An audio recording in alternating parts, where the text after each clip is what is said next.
नमस्कार मु हूँ श्रीधर कुमार त्रिपाठी। आपण मैंने जानी जे बिहार विस्मय बालक जार ना हूँ वैभव सूर्यवंशी जी कि गोटे छोट पिला जार बयस मात्र 14-15 वर्ष प्रथम करी राजस्थान रॉयल्स सी निजर प्रथम कैरियर भाव आरंभ करते संपूर्ण रूपे स्वाधीनता देते खेलिबार।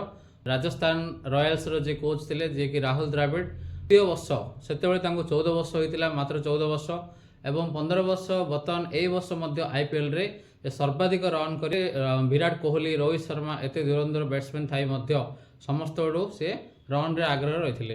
आईपीएल रो परिक्रमा अनुसार परिक्रमा देखाई से भारत टीम रे सिलेक्ट होते। बर्तमान भारत ए तरफ से श्रीलंका ए विरुद्ध खेलुंट एवं सेठारे निजर चमक पुणी थोड़े देखाई।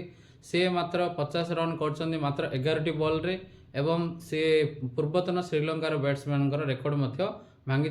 प्रथम श्रेणी क्रिकेट कैरियर जोड़ा कि आमर भारत ए श्रीलंका ए विपरीत जो खेल 29 बॉल रे 94 रन से मार्च। बर्तमान यह आमको आहरी चमके देছে एवं आगको जहाँ संभावना रोचे से निश्चित भाव में वर्ल्ड कप 2027 मसीह खेलवाटा सुनिश्चित रहिबो एवं आगामी हम अमेरिकार 2028 मसीहा लॉस एंजेल्स जो हम अमेरिकार जो हम से खेलिबार बहुत संभावना रही। धन्यवाद।